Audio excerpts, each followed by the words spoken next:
What's up, everybody? What's going on? Welcome back, traders, and happy money freaking Thursday.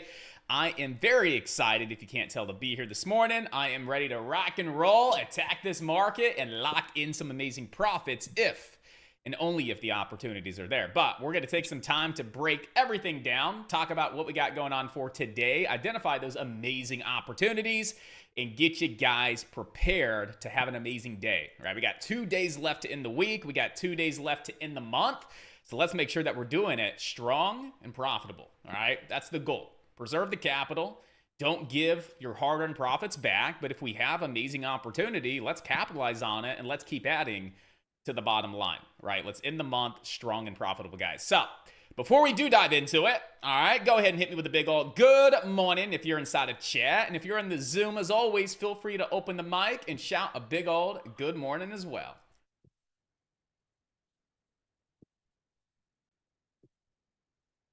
Good morning. Good morning, Catherine. How you doing today? Pretty sleepy, but I'm here. I'm good. Pretty sleepy. So take it light today. Take it easy. You know, if you want to get into a sim account on your first couple of trades, you know, get into a sim account. It's okay. If we're not feeling 100%, it's okay to not take trades in that live account until we feel pretty good. So we'll crush it today. We'll make it happen. But everybody else inside of chat, good morning. We got a full house today. Steve, Spencer, Andy, Stir, Chris, Aaron, Cole, Patrick, Chelsea, Corey, Steve again. And there's just a lot of other people in the chat room. So, again, good morning, guys. Welcome back. Happy Thursday. We're going to dive right into it and, again, get you guys prepared for today's trading session. All right, so let's start with the economic calendar. As always, see what we have coming on up today and what times we need to be mindful of if we have any key data or key events taking place today. All right, so, again, this is just a part of your process. You guys need to be doing this every single morning without fail. Take literally 2 minutes to just scan through the economic calendar for the day, even for the week, if you're thinking about taking swing trades, and even look at the earnings calendar as well, and just be mindful of everything that's going on for the week and a specific day as we start to come into the market here. All right, so today, Thursday, August 29th, we just got through most of our data here this morning. At 8:30, we had jobless claims data, we had GDP growth quarter over quarter. That was our second estimate. We had some initial jobless claims, retail inventories, and wholesale inventories, and everything was pretty much in line this morning. So coming on up after market open here at 10 a.m., we have pending home sales, month over month, and year over year data. That's going to be released here at 10 o'clock. And then other than that, I mean, you are pretty much in the clear for the rest of the day. The only other thing that you have going on is going to be at 3:30 p.m. today, and that is Fed Bostic speaking, right?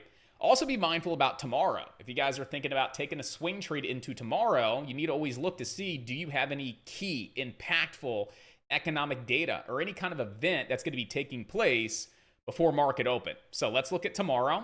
And we do have some very important key data before 9:30. All right, so we have core PCE price index data.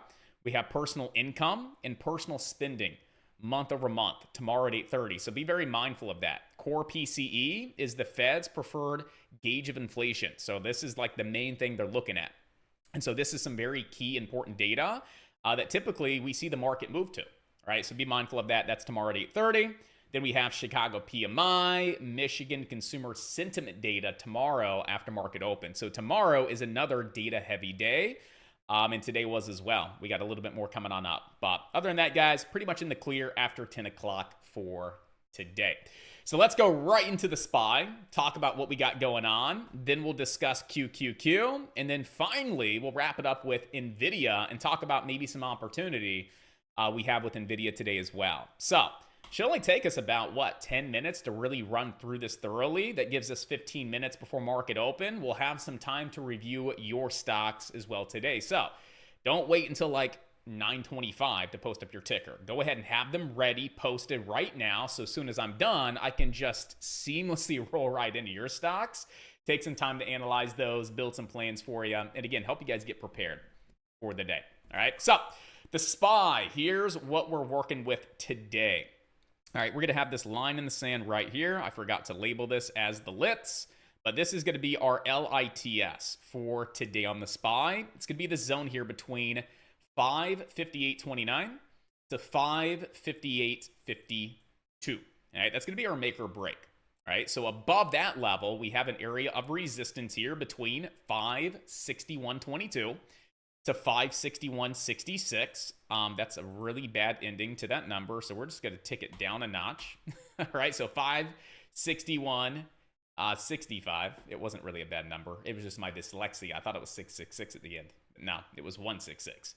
That's what you call dyslexia. And oh yeah, I'm dyslexic.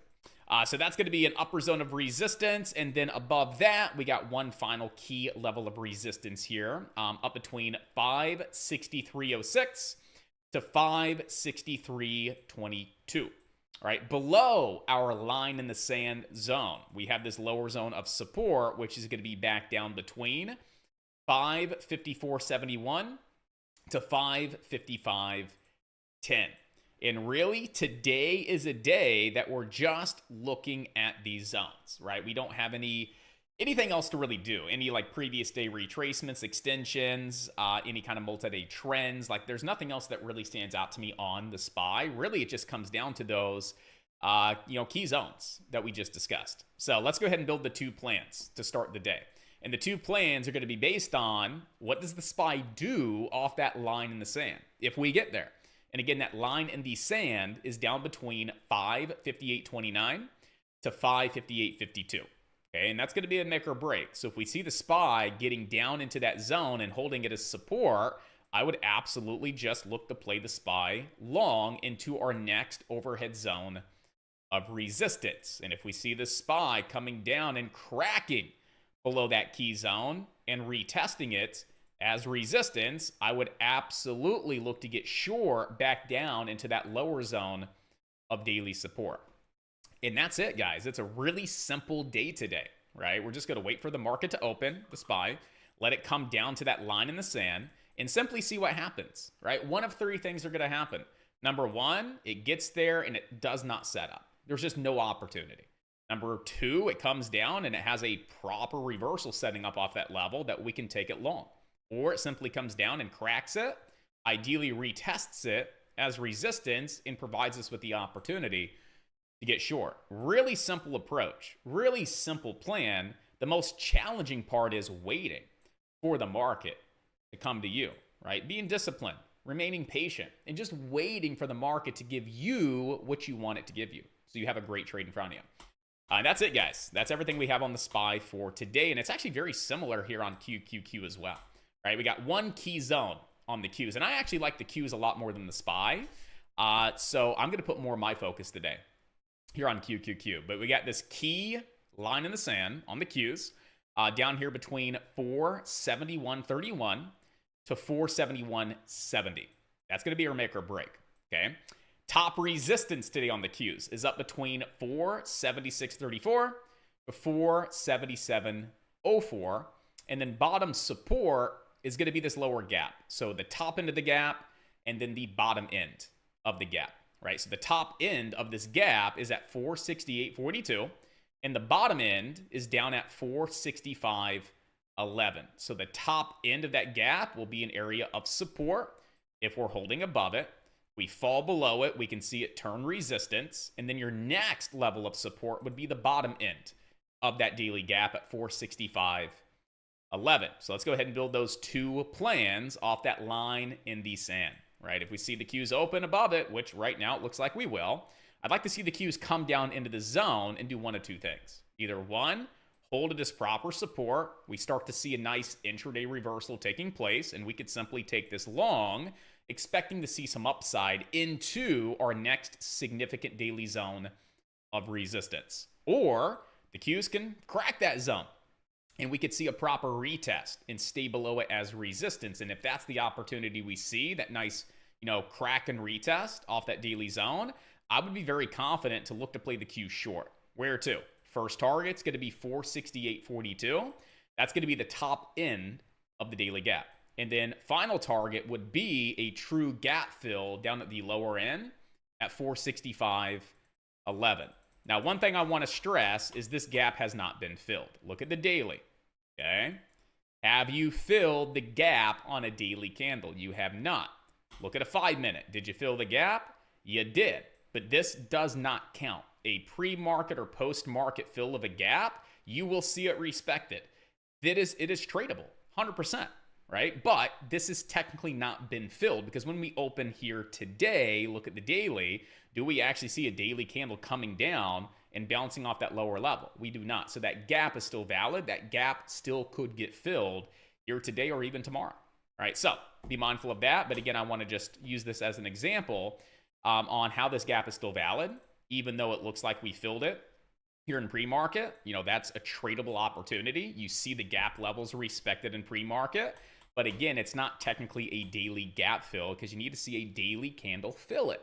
So we're still going to be looking at those lower levels today here on QQQ. All right. And then finally, we are going to be looking at NVIDIA. So key level for today on NVIDIA is going to be the zone between 122.63 to 123.13. That's the make or break. Okay. So if NVIDIA can get back above that level and regain it and hold above it as intraday support, I want to play NVIDIA long back up towards around 128. And that's going to be our post-market spiking high through earnings. That's going to be a very key area up around 128 there on NVIDIA. But if we come up into that zone, we just can't break through it.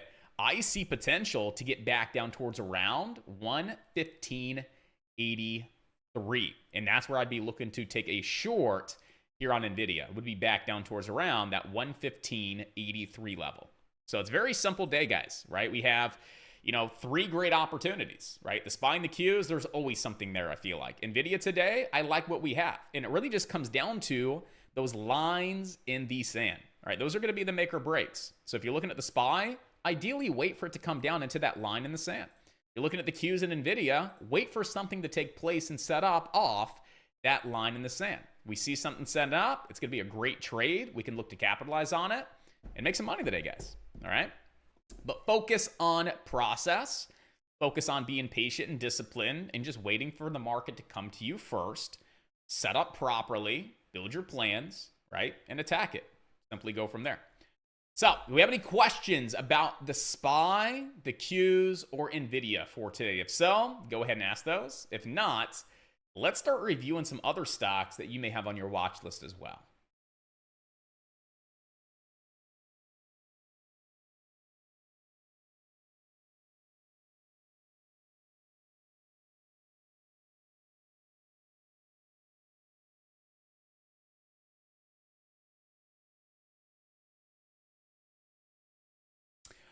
No one has anything interesting that nobody is looking at anything else in the market today. Okay, so like I said, we're going to have 15 minutes before market open. I hit that really good there, right? It's 9:15. We got 15 minutes to go.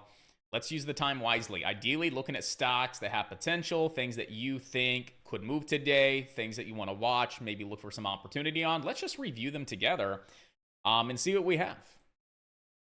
SoFi, yeah, I was waiting for you to ask about SoFi because SoFi, I believe, got up pretty close to that target here the other day. We were talking about it on Monday for that continuation play. We had a nice little pop on Monday, came back down again on Tuesday, and you got pretty close to that zone of resistance. We had it up between like 791 to 795.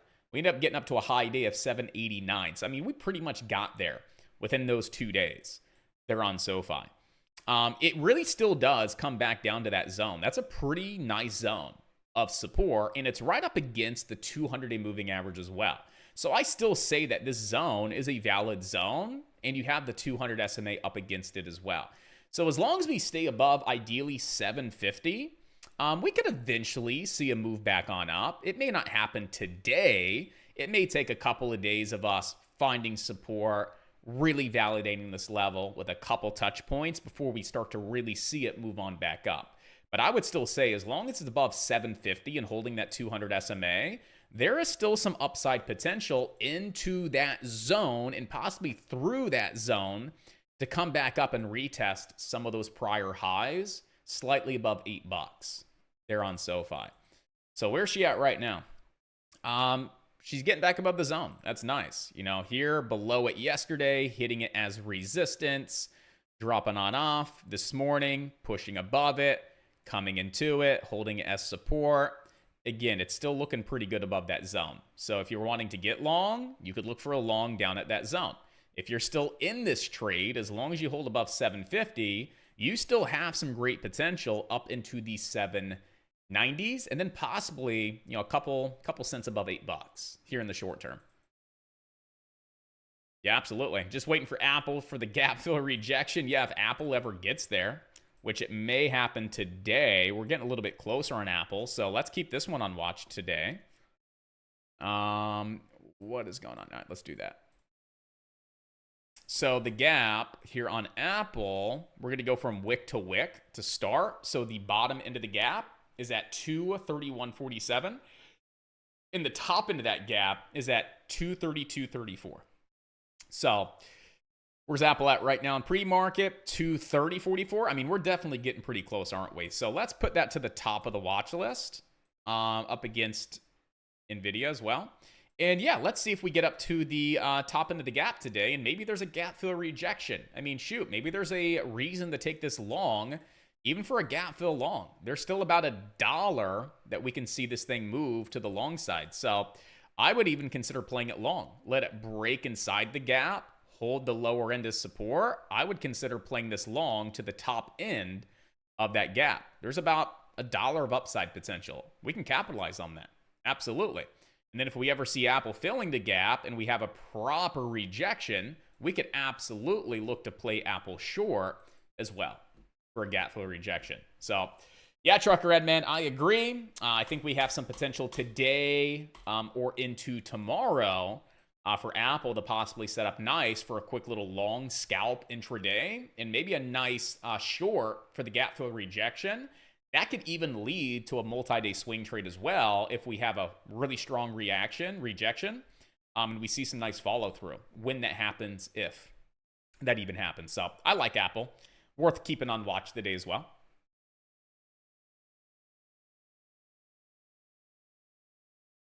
All right, we got anything else?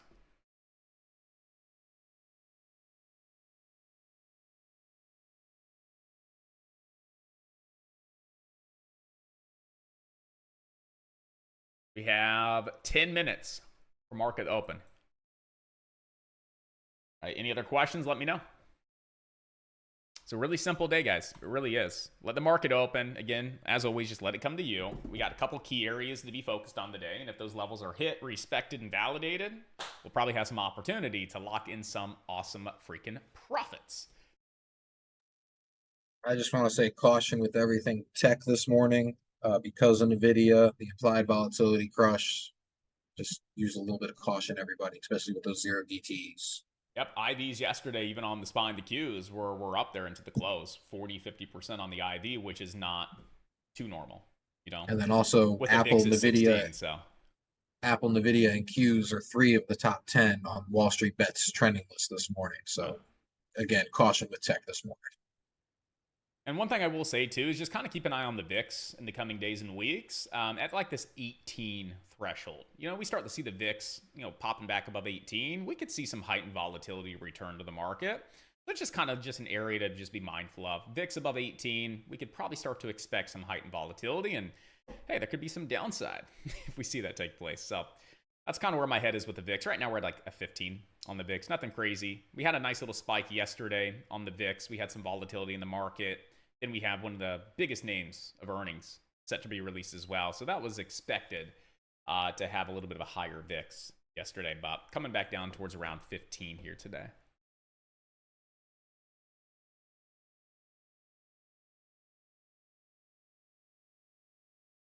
All right, market will be here in 10 minutes. Man, 10 minutes. Usually we jam this right until market open, and we are talking about a lot of things, but today's a very easy day, and we have about 4 different great opportunities for today's session, guys. What's up? What's up? What's up, Corey? What are you looking at today, man? Pretty much on the same page, or you see anything else on spine cues that stands out to you? Nothing that stands out per se. I don't like what I'm seeing in pre-market in terms of not much movement. So Yeah. 10 a.m. Might give yeah, us say over 10 a.m. the might get some stuff going. I want to put that trend line back on the cues. That trend line we had from last Thursday and the Friday, the same one we got short off of Monday and Tuesday. Yeah, we broke above it. We grinded it as support. We were talking about that yesterday. And you even see how we came up and retested it again as resistance. We're sitting at that trend line again here today. So even though we've already broke through it, back tested it, fell back below it, retested it again just to revalidate, this is a very strong downtrend. So I would still recommend having that downtrend here on the cues because we've already come up 1, 2, 3 times here in pre-market, and we're testing it once again as resistance. So that might be a nice area that if we break and we hold it, we could see some upside. If we can't break it, there could be some great downside here. So I'd still reference that trend line just because it's been very validated and very well respected over the past, 5 trading sessions.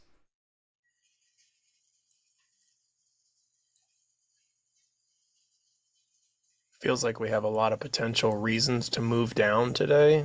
So a nice slow grind to all-time high seems appropriate. Seems appropriate, yeah. I like that Nvidia sold off last night and we've got almost all of it bought back already. That's cool. Where's she at right now? 121? Yeah, 122. Pretty much all of it. Yeah, it's going to be interesting to see those options open. Yeah, spreads are going to be wacky on those for a while. Yep. Especially anything like 120, 125s. I know Matt's going to like that that premium drop today. I think he's on 5. I think he said he had 5 cash secured puts as of last Friday on the video. Oh, nice. Yeah. He said he wanted the price to stay above 117.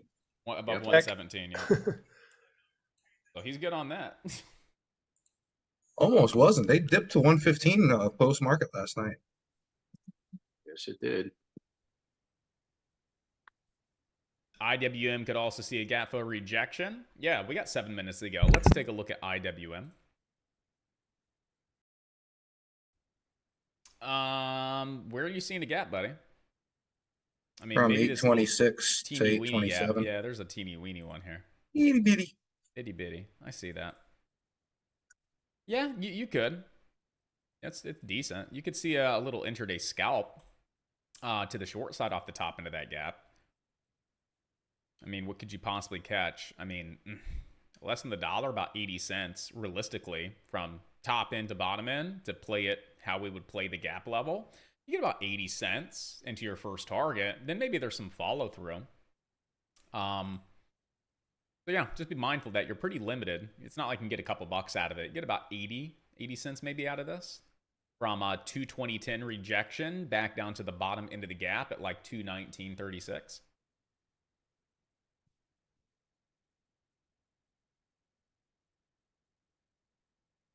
The exact, that is 75 cents.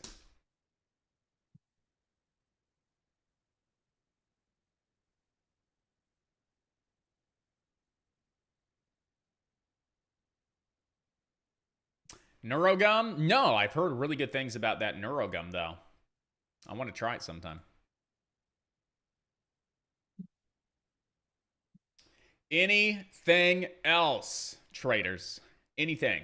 Questions, comments, concerns? You want me to update you on the Spire the Q, some of our game plans? If you missed anything, now's the time. If not, 5 minutes till market open. We're all set, ready to rock and roll here today, guys.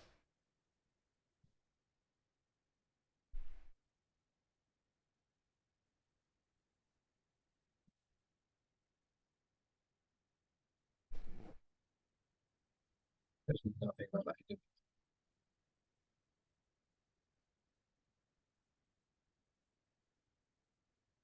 Yeah, just highlighting something Josh you said before with the triple Qs. It's been in like a 2-week downtrend. On the Qs? Yeah, about a week. You know, this is the time of the year where you start to get that slowdown rolling into September. Yeah, since last Thursday, just slowly stair-stepping its way down the past, 5 sessions. And that trend line's been respected beautifully, both as support and resistance. I mean, this is a very valid trend line that we can look for some trades off of. And it's quietly happened. It hasn't been like whipsawed back and forth, up and down, 10, 15 points, 10 points. So it's been just very methodical, slow time of year downturn because the volume just keeps dropping off. Yeah. And I would expect that to continue and respect that trend line. I agree. Yeah, and it just comes down to, are we going to be below it or above it? I mean, hey, if we end up holding that zone and I get long, I have to be mindful there's a downtrend resistance there. But if we break it, we're looking good to the upside. Oh, But yeah. if we cannot break through that trend line and we're just kind of getting stuffed at it, there's going to be an opportunity to possibly play that short for a leg down. And Yeah, I it's would be definitely- willing to look for some trading opportunity off that trend line because it's literally been respected and validated over the past week multiple times. I mean, you can count this as 1 point, but you hit it like 4 times. But like 1, 2, 3, 4, 5, 6, 7, 8, 9, 10, 11, 12, 13, 14 times. Very valid. It's being respected. And we can definitely look for some trading opportunity off that trend line. I may even be willing to go out 2 weeks, maybe 30 days on a potential swing trade on that. To the short side? To the short side, just because of the seasonality coming up and the fact that we're going to cut rates here in 3 weeks. Yeah. I think that, again, trying not to have bias, but I just know how the market reacts and what's going to happen because it's been so telegraphed. Oh, 100%. It's like, not trying to be biased, but I mean, that's just what makes sense. Kind of like our conversation yesterday with NVIDIA. It's like we all are expecting, them to just grand slam out of the park with earnings and guidance. And it was stellar earnings and the stock still dropped. Why? Well, it's already been baked in and priced in. I look at the same way with interest rate cuts, right? I think when we start to actually see that happen, I agree with you. We can actually start to see a pullback and some downside in the market. I think it's going to, not saying it's going to roll over, but I think we have some downside definitely into the month of September and October. And then I think the fourth quarter should be a nice quarter with a methodical upside finish. 100%. Yeah, I don't expect to see anything like this in September. No, but slow, steady to the downside. Yeah, I could expect a little bit of that. I mean, I was kind of painting the picture based on last September on kind of where my head was and my expectations, but I think it would be a little something like this. Slow and steady. Yep. Slow And and that's why I steady. want to maybe go out on some puts, Yeah. take my profits, and then just have a let it run.